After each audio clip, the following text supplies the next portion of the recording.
Praise the lord అందరికీ. నేటి దిన వాక్యం కీర్తన 132:13. యెహోవా సీయోనును ఏర్పరచుకొని దానిని తన నివాసముగా కోరుకొనియున్నాడు. ప్రార్థన చేసుకుందాం. దేవా, వాక్యమౌములు మాకు అర్థమవుటకు సహాయం చేయండి. యేసు నామములో ప్రార్థిస్తున్నాను తండ్రి, ఆమెన్. దేవుడు సీయోను, యెరూషలేమును తన నివాస స్థలంగా ఎంచుకున్నారు. ఈ వచనం దేవుడు ఉద్దేశపూర్వక ఎంపికను మరియు సీయోనును తన ప్రజల మధ్య నివసించే ప్రత్యేక స్థలంగా చేయాలనే లోతైన కోరికను వ్యక్తపరుస్తుంది. సీయోను యాదృచ్ఛికంగా ఎంపిక చేయబడలేదు, దేవుడు దానిలో ఆనందించాడు కాబట్టి దీనిని ఎంచుకున్నారు. దేవుని సన్నిధి కేవలం స్థానం గురించి కాదు, ఒక సంబంధం గురించి అనే ఆలోచనను ఇది ప్రతిబింబిస్తుంది. ఆయన తన ప్రజలకు దగ్గరగా ఉండే స్థలాన్ని ఎంచుకున్నాడు. సృష్టి ఆరంభంలో ఆనాడు ఆదాంతో సహవాసం కోరుకున్నాడు. ప్రతి సాయంత్రం తనతో గడపడానికి ఏదెను వనానికి వెళ్ళాడు.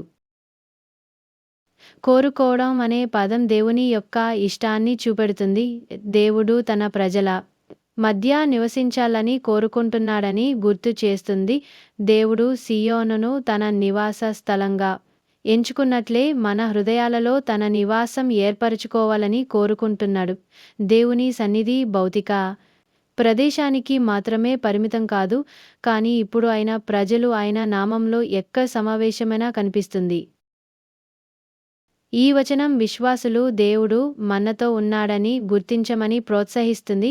మనం దానికి అర్హులం కాబట్టి కాదు, ఆయన మనకు దగ్గరగా ఉండాలని ఎంచుకున్నాడు కాబట్టి.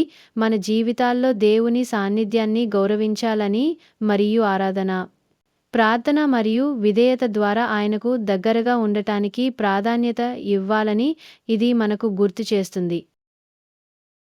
దేవుడు సీయోనును ఎన్నుకుంటాడనే వాగ్దానం యేసుక్రీస్తులో అంతిమంగా నెరవేరుతుంది.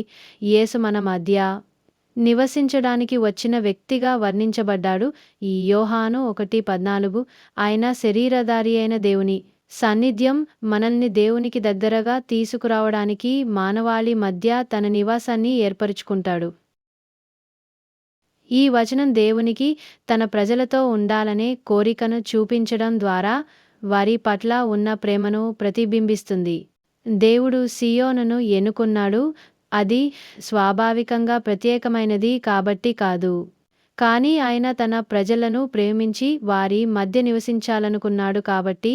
సీయోనును తన గృహంగా చేసుకోవాలనే దేవుని సంకల్పం ఆయన ప్రేమగల స్వభావానికి ఒక చిత్రం. ఆయన ప్రేమించే వారికి దగ్గరగా ఉండాలని కోరుకుంటాడు. దేవుని ప్రేమ నిష్క్రియాత్మకమైనది కాదు, చురుకైనది. మనం ఆయన దగ్గరకు వచ్చే వరకు ఆయన వేచి ఉండడు. మన అపరిపూర్ణతలు ఉన్నప్పటికీ ఆయన మన మధ్య నివసించడానికి ఎంచుకుంటూ మన దగ్గరకు వస్తాడు. దేవుని సన్నిధి తన ప్రజల పట్ల ఆయనకున్న ప్రేమ మరియు నిబద్ధతకు వ్యక్తీకరణ అని ఇది ఒక శక్తివంతమైన జ్ఞాపిక. క్రీస్తు ద్వారా దేవుడు తన ప్రజల మధ్య నివసించాలనే కోరిక పూర్తిగా నెరవేరుతుంది. యేసే నిజమైన ఆలయం. యోహాను 2:19-21.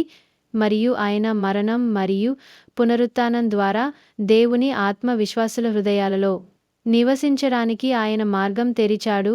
1 కొరింథీయులు 3:16. క్రీస్తులో దేవుడు తన ప్రజలతో ఉంటానని ఇచ్చిన వాగ్దానం భౌతిక స్థానానికి మించి విస్తరించే విధంగా నెరవేరుతుంది. ఇది నమ్మే వారందరికీ ఆధ్యాత్మిక వాస్తవికతగా మారుతుంది. ప్రార్థన చేసుకుందాం. నేటి నుంచి దేవుడితో మనతో ఉంటున్నాడని, మనం దేవునితో ఉన్నామని గ్రహించుకొని ఆయనతో సంబంధం కలిగి జీవిద్దాం. యేసు నామంలో ప్రార్థిస్తున్నాను తండ్రి, ఆమెన్.